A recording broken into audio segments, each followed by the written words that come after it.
So hi all, we can continue our discussion on the characteristics of electromagnetic wave. So in the last class, we have discussed certain characteristics of electromagnetic wave, which is mainly the direction of electric field, magnetic field, and direction of propagation are mutually perpendicular. That is the one thing that we have proved, and which is called the transversality condition. And we have also shown that the phases of the electric field and magnetic fields are same, and moreover the amplitude of the magnetic field is 1 by c times of the amplitude of the electric field.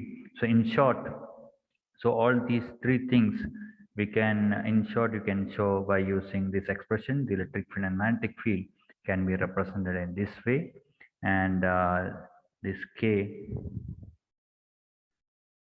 and electric field are perpendicular, and k and magnetic field are perpendicular, and the magnetic field is k cross E0 by omega. So this is what we have shown in the last class.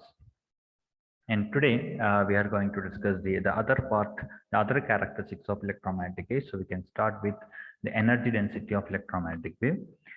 We have known that the energy density of electric field can be written as half epsilon 0 E square, and energy density of magnetic field is 1 by 2 mu 0 B square.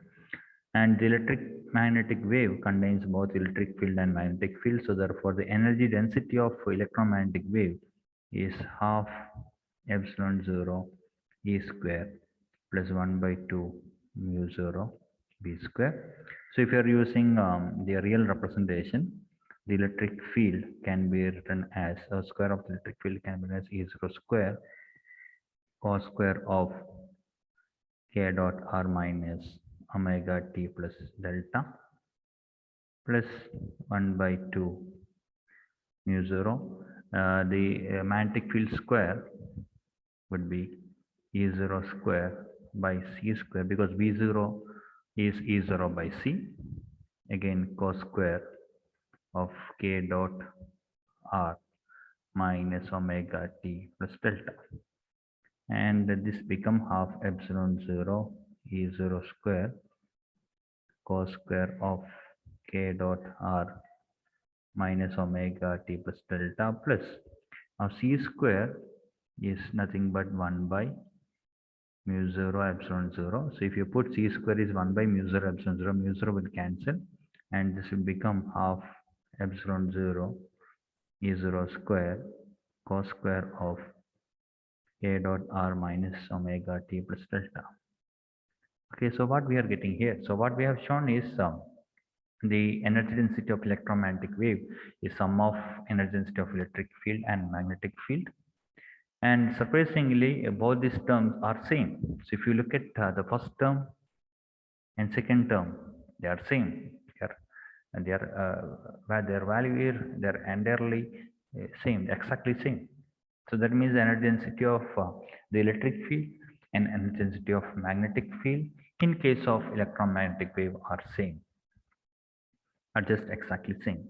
And hence the total energy density would become E0 epsilon 0 E0 square cos square of k dot r minus omega t plus delta. Now this energy density would oscillate with time, because it's a cos square function of k dot r minus omega t plus delta. So when time varies, then this cos square would vary. Now we can find the average energy density of this electromagnetic wave. So how will you find that? It would be equal to, if you have to integrate the energy density of electromagnetic over a time interval divided by time interval. So suppose t is a time period. Okay, and here epsilon 0 E0 square are just constants. Then we have to find the time average of cos square of k dot r minus omega t plus delta, and this time average of cos square would be 1 by 2, and hence finally what we will get is half epsilon 0 E0 square.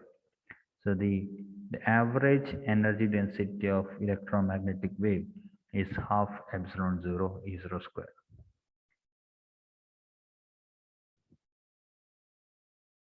So this is one of the property of one of the characteristics of the electromagnetic wave. So the both electric field and magnetic field carry same amount of energy, and the average energy density is half epsilon 0 E 0 square. Now the higher, if you notice here, we have used the real representation. Now you can use the complex representation as well. Now for complex representation, there is one result. The average value of the product of two complex function, product of two harmonically varying complex functions. Suppose if this f and g, or f tilde and g tilde, are harmonically varying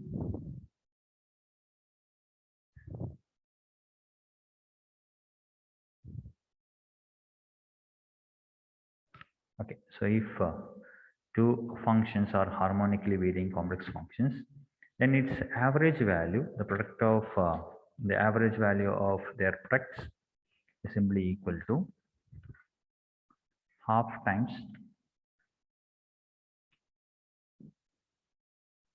real part of the product of f g complex conjugate. So this is one of result. So this result you can prove it yourself.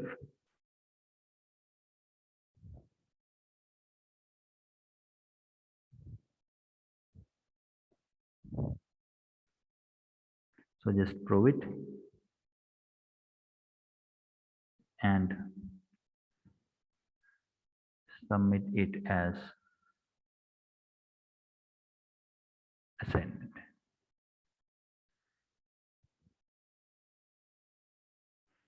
Okay, so then if you are looking for a complex representation, the energy density of electromagnetic wave, we can write half epsilon 0 E tilde square plus 1 by 2 mu 0 B tilde square. So E tilde square is nothing but E tilde times E tilde, and B tilde square is nothing but B tilde times B tilde. Then the average value of this energy density would be half epsilon 0 average value of E tilde plus 1 by 2 mu 0 the average value of B tilde. According to our previous result, so this would be equal to half of real part of E tilde times E tilde complex conjugate plus 1 by 2 mu 0 the real part of B tilde times complex conjugate. So just remember what is E tilde. E tilde is your E0 tilde e raised to I k dot r minus omega t. Then what would be E tilde complex conjugate? That would be E0 complex conjugate e raised to minus I k dot r minus omega t. Then what would be E tilde times E tilde complex conjugate? That would be E0 tilde times E0 complex conjugate, because exponential factor would cancel each other. Then this E0 would contain E0 e raised to I delta. E0 star would contain E0 e raised to minus I delta. This would cancel, and that will simply become E0 square. So this E tilde E star tilde is simply E0 square, and hence this become half epsilon 0 half of E0 square plus 1 by 2 mu 0. Okay, so there is an half of real part of B tilde, so half of B0 square. Okay, so this become 1 by 4 epsilon 0 E0 square plus 1 by 4 mu 0 B0 square can be written as E0 square by C square. So this become 1 by 4 E0 square and 1 by 4 C square is 1 by mu 0 epsilon 0. So this become 1 by 4 epsilon 0 E0 square, and finally that is same as half epsilon 0 E0 square. So this way also you can show the average value, the time average of the energy density of electromagnetic wave is half epsilon 0 E0 square. Okay, so that's about another characteristics of electromagnetic wave. The energy density of electromagnetic wave is depending upon the amplitude of the electric field, and as well as it depends on epsilon 0, which is a constant.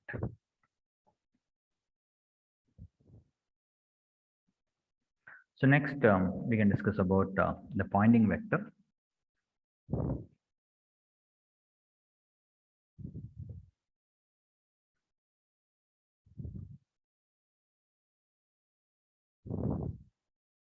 The Poynting vector is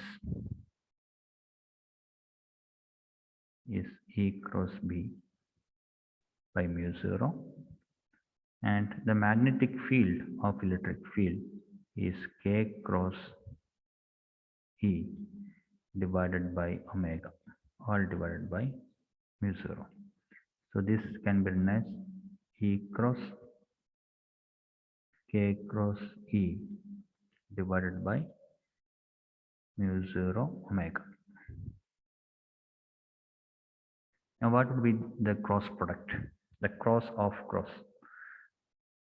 So in order to know this expression, we have to just remember this identity.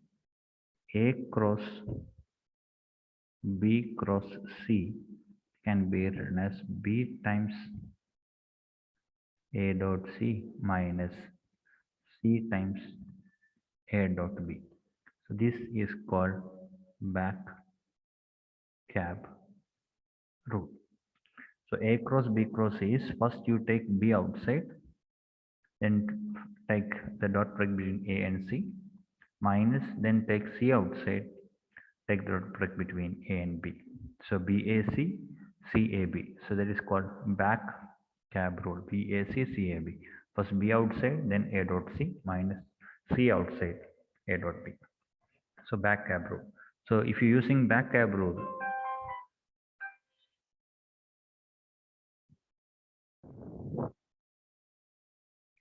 this S can be written as, first you have to take K outside.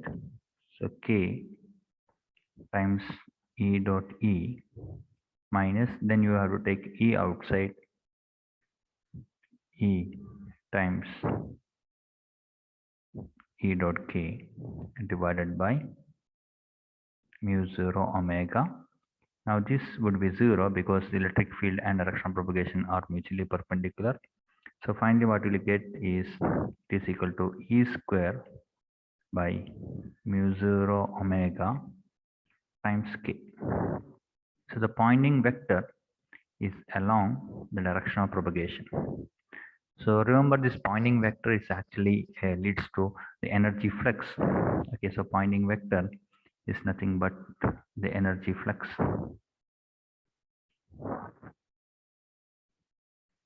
per second. So which is the energy crossing unit area in unit time.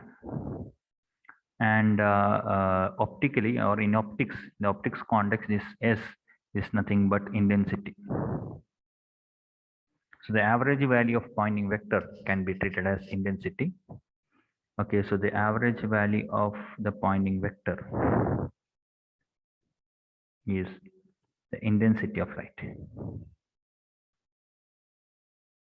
and that would be the average value of E square by mu 0 omega times K. Okay, so if you're looking at the average value of intensity, then there is no need to put the vector quantity. So just put S Okay, so we will not specify direction in case of intensity. So intensity is the average value of Poynting vector. And we have already seen what is the average value of E square. The average value of E square, okay, so we can write as K by mu 0 omega. If you represent E in the complex representation, it is half of real part of E times E star. So it is K by mu 0 omega half of what is real part of E times E star. That would be simply E0 square.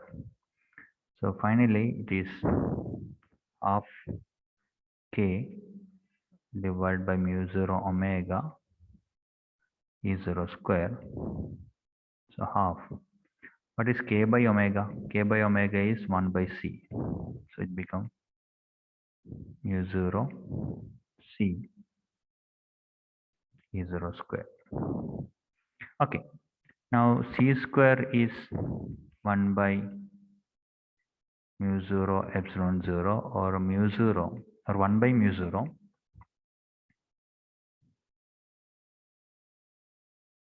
is epsilon 0 C square. And hence I can write 1 by mu 0 is epsilon 0 C square, that is set C in denominator, and finally it become half epsilon 0 E0 square times C. Now the quantity inside the bracket is nothing but the average value of the energy density of electromagnetic wave times C. Also finally, the intensity of electromagnetic wave can be written as the average energy density of electromagnetic wave times C. So this is the another characteristic of the electromagnetic wave. Okay, so we have seen the expression for the energy density. The energy density is half epsilon 0 E square. The average value of energy density is half epsilon 0 E0 square. And the average value of Poynting vector, which is also called as the intensity. The average value of the Poynting vector is also called intensity, which is the product of the average value of energy density times C. And the Poynting vector, which is E square mu 0 omega times K. So here the one important thing is the energy is propagated along the direction of propagation. That is what we expected. So in case of electromagnetic wave, or in case of any wave, the direction of propagation of energy is called the direction of propagation of wave, and that is valid here.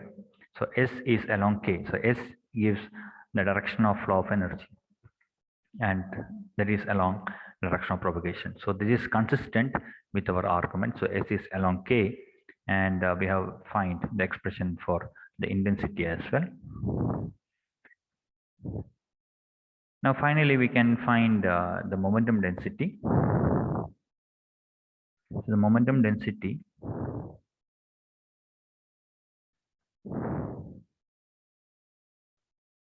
usually denoted by this symbol script P, which is Poynting vector S divided by C square, and hence the average value of momentum density is average value of S divided by C square, and that will be equal to the average value of the energy density of electromagnetic wave divided by C.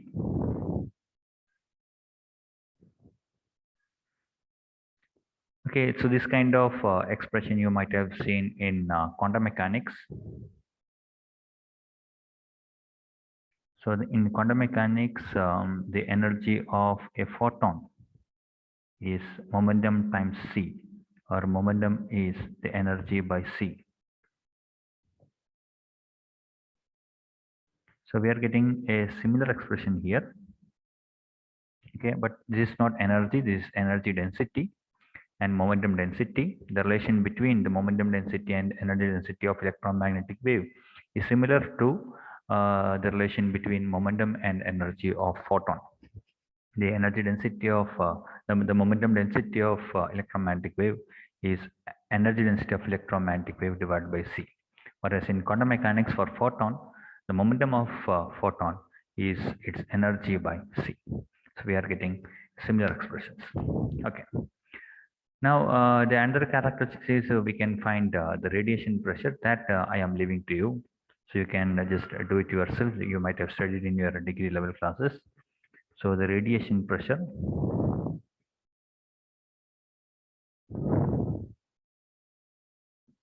So radiation pressure in two cases. In case of a perfect reflector and in case of a perfect absorber. Okay, so this expression would be different. So in case of perfect absorber, the pressure, the radiation pressure is intensity divided by C. In case of perfect reflector, the radiation pressure is 2I by C. So again, these two expression you can derive it yourself.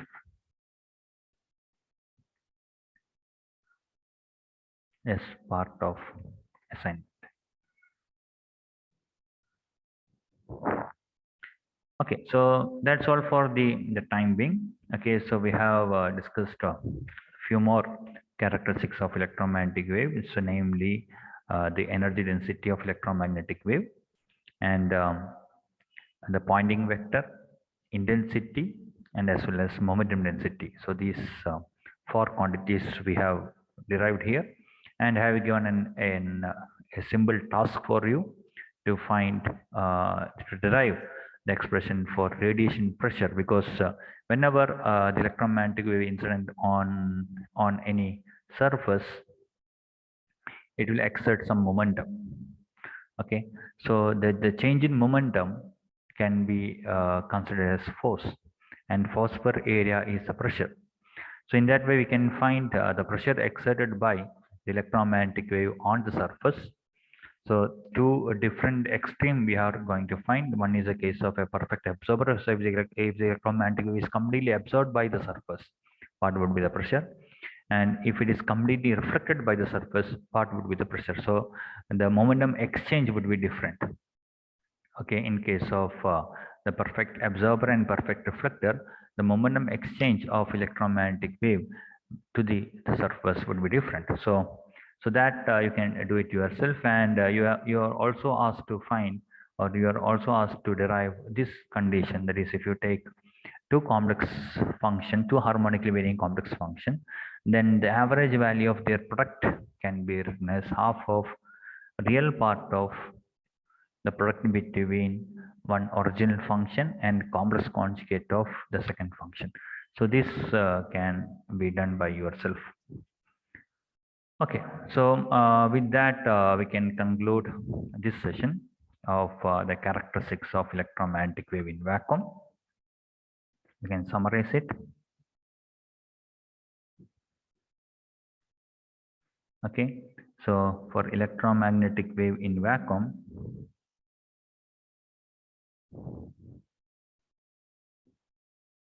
the first one is its speed is c, is 1 by root mu 0 epsilon 0, which is very close to 3 into 10 raised to 8 meter per second, which is the speed of light in vacuum. And that is why the Maxwell suggested light must be an electromagnetic wave. Okay, and the electric field, magnetic field, and direction of propagation are mutually perpendicular. So we can call the electromagnetic wave a transverse wave, and the phases in the initial phase of the electric field and magnetic field are same.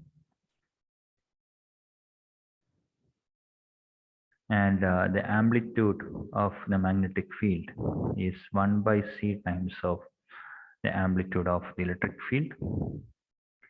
So we can write the electric field, the complex electric field of electromagnetic wave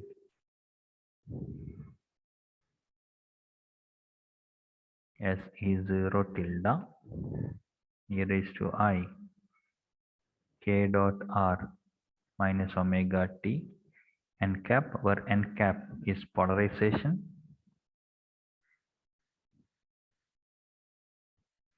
and vector k is wave vector,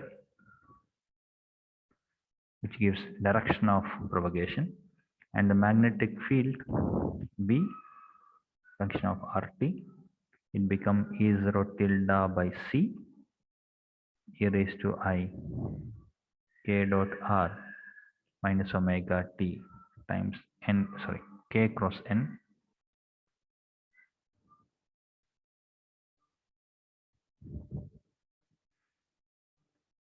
and with this we can show that the average energy density of electromagnetic wave, so both electric field and magnetic field will carry the same energy, and the average value of energy density is half epsilon 0 E0 square, and the Poynting vector,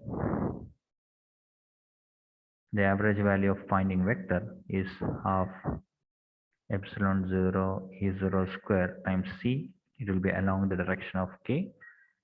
Now the magnitude of the average value of Poynting vector is called intensity, is equal to half epsilon 0 E0 square times C, or can also be written as the average value of energy density of electromagnetic wave times C.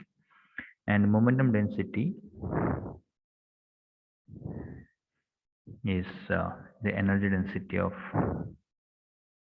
the electromagnetic wave divided by C.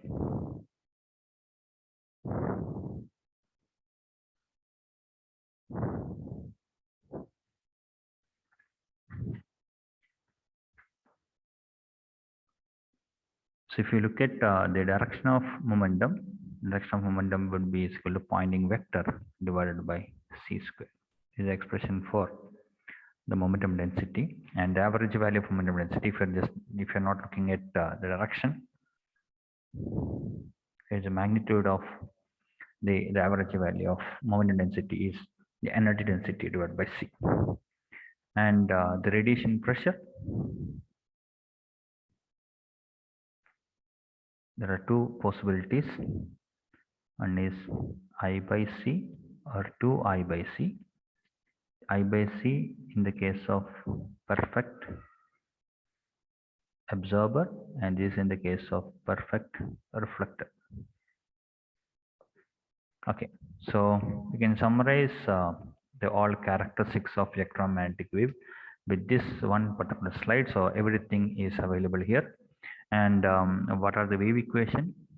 The wave equations are, so all these things are coming from this wave equation. Del square E is mu 0 epsilon 0 dou square E by dou t square, and del square B is mu 0 epsilon 0 dou square B by dou t square. This everything is coming from these two equations, the wave equation of electromagnetic wave. So everything about the electromagnetic wave in vacuum is summarized in this one slide. So now what we are remaining is we are going to discuss the same property of electromagnetic wave in matter, particularly in dielectrics or in linear dielectrics. Okay, so we can see that the electromagnetic wave has similar characteristics, almost similar characteristics, even in case of medium, that is even in case of linear medium. So that we'll discuss in the next class. So thanks for watching this video. So stay tuned. So we'll upload the next session or next class very soon. Bye.